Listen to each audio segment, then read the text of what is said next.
So welcome to calculating surface area of three-dimensional objects, and this is kind of the first part of of two, where we need to calculate the surface area of composite objects, and that's when you put one three-dimensional object on top of another.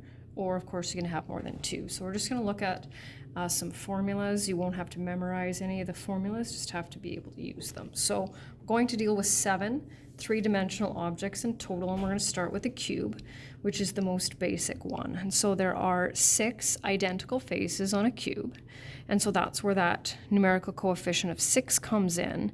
And then of course we will multiply it by side squared, which is the area of one of the faces of the cube. So the instructions say, calculate the surface area, show the substitution step, round to 1 decimal place where possible, and include a unit. So here's what we need for surface area, and I always ask for SA because in some cases we calculate area and volume, so then that indicates you're calculating the surface area. I don't need the formula. The only time I would recommend using the formula is if when you're dealing with multiple variables, if you think you might have a hard time putting them in the right spot. But I do need 6, and then of course what are we going to use in place of S? 5.4 squared. And with any decent scientific calculator, we can type that in once. 6 times 5.4 squared.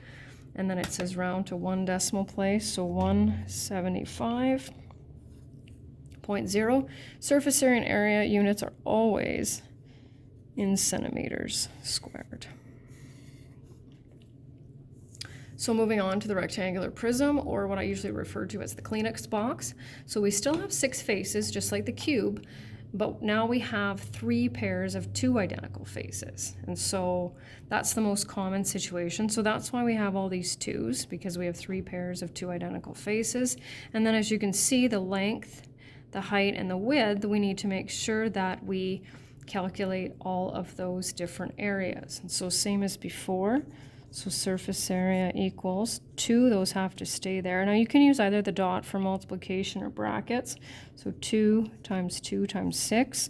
So I've chosen the smallest dimensions. And then plus 2 times 3 times 6.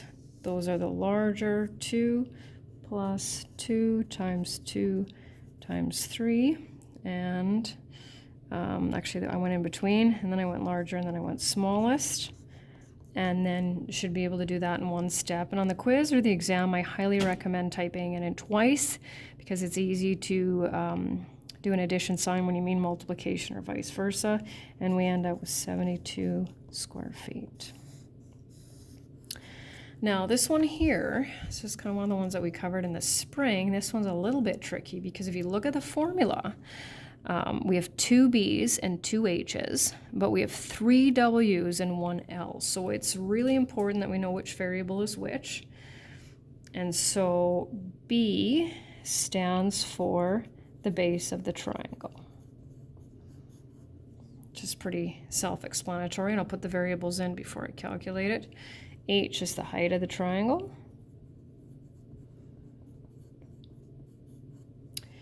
And then our L is going to be the length of the hypotenuse.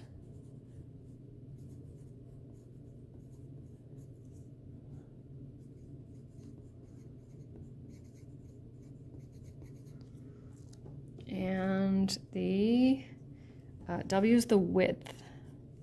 I'm going to switch pencils here. I'm finding, let's see if I can try this one. Width of the prism.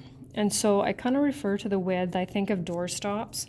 And so if you think of just how wide that would be. So our base of the triangle, height of the triangle, length of the hypotenuse, and then the width. And it's not necessary to put those in there, but like I said, just depending on the number, we have to watch out for that. So the formula for the area of a triangle is base times height divided by 2, but we don't have a divided by 2 in our formula. And that's because when we do that and then we multiply by 2, because we have 2 triangles, those 2's end up canceling out and becoming 1.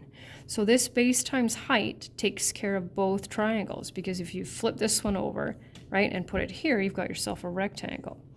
So we're going to go with base times height plus base times width plus height times width plus length times width, and we will end up with 480.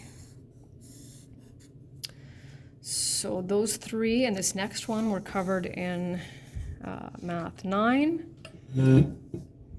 So there's the cylinder here. So the formula for the area of a circle is pi times r squared. Well, we have two identical circles, so that's where this comes in. The height, of course, represents the height of the rectangle. And this is our formula for circumference. And so that's how we get that base, right? The base of the rectangle when we had the net is the circumference of the circle. So that's how we build that formula. And so I'm going to go with surface area equals 2 pi, and we use pi on our calculator. We don't use 3.14.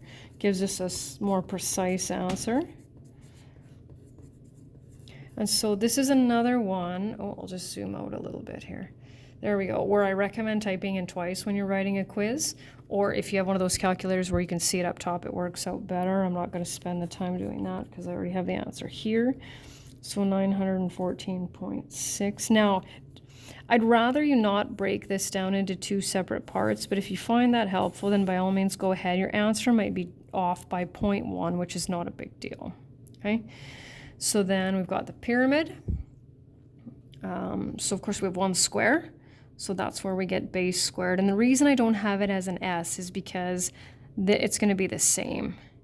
And so we calculate the area of the square, and then we add the area of 4 rectangles. And of course, I don't have a 4 because base times height divided by 2 times 4 simplifies to that. So I'm going to do this one down here. So this is the pyramid. So base times height. And then the rest of that. And then we end up with that one. And so now these ones, the pyramid, the cone, and the sphere are new to grade 10. So this is, and we'll go into a little bit more detail here, but this here is the height of the column because it goes from the center of the circle, right, of course, to that. But if you look at the formula and from calculating the nets, we need its slant height. So that's this right here. Well, we don't have that, but we need it.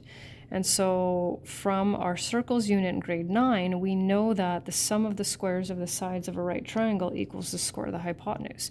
So we can use Pythagoras to figure out what that is. So I'm going to give you the correct notation for that. Little more steps than I need, but I still need correct steps. And so there's that. And when I take 5.7 squared plus 12 squared, I end up with that. How do we solve? Take the square root of both sides. So now we have what we need. And so I'm going to go surface area equals pi r squared. Of course, that's our circle. And then plus that slanted piece.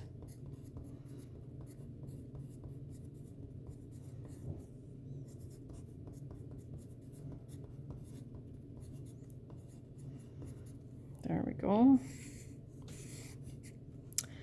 And then last but not least, we have the sphere. And so 4 times pi r squared. Only one dimension to deal with, so that's not too complicated.